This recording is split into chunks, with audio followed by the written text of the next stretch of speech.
আসসালামু আলাইকুম।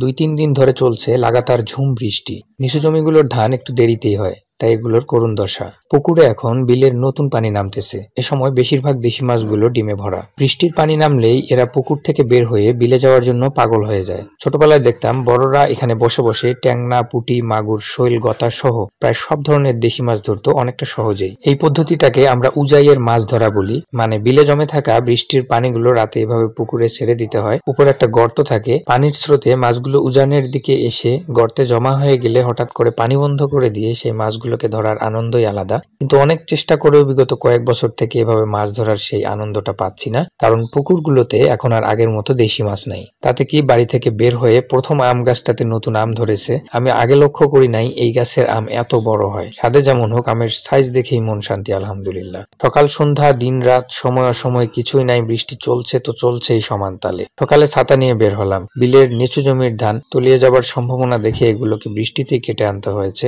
এপাশে আরো একটা পলিথিন দিতে হবে। নতুন রাস্তার পাশে আমের এই বাগানটায় আম একেবারে ধরে না বললেই চলে। রাস্তার সাথে এক সারি কাঁঠালের গাছ। বাকি সব গাছে কাঁঠাল না থাকলেও এই দুইটা গাছ দেখেন, সব গাছের কাঁঠালের অভাব পুষিয়ে দিয়েছে আলহামদুলিল্লাহ। যারা নিয়মিত আমাদের ভিডিওগুলো দেখেন তারা জানেন এই জমিটাতে পাকচং ঘাস লাগানো আছে। আমরা মূলত এটা দেখার চেষ্টা করছি যে বর্ষা মৌসুমে অল্প পানি উঠে কয়েকদিন জমে থাকে এরকম জমিতে পাকচং ঘাস হয় কিনা। পানি অলরেডি উঠে আছে, আপনারাও দেখতে পাবেন ইনশাআল্লাহ। এদিকে এই পুকুরটাতে পানি যাওয়ার জন্য এখানে একটা ছোট্ট ব্রিজ আছে, কিন্তু বছরের পর বছর ধরে সামনের যে জমি দিয়ে পানিগুলো বিলে বেরিয়ে যেত, এবছর সেই জমিটাতে মাটি কাটা হয়েছে। বাড়ি হবে, মানে পানির রাস্তা বন্ধ।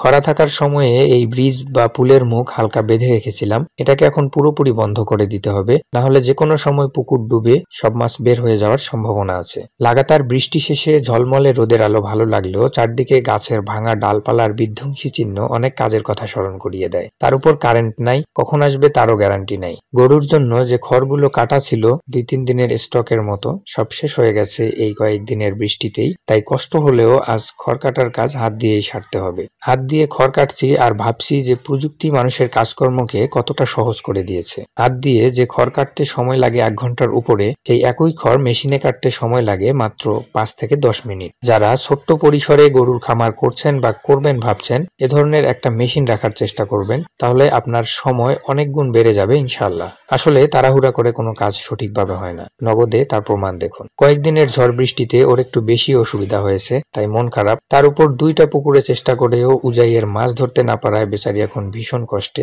তো বন্ধুরা, আমি আমার ব্যক্তিগত আবেগ, অনুভূতি ও অভিজ্ঞতার গল্পগুলো এই চ্যানেলের মাধ্যমে ধারাবাহিকভাবে আপনাদের সামনে উপস্থাপন করার চেষ্টা করি। ভালো লাগলে সাবস্ক্রাইব ও ফলো করুন। যে কোনো মন্তব্য বা পরামর্শের জন্য কমেন্ট করুন। আল্লাহ হাফেজ।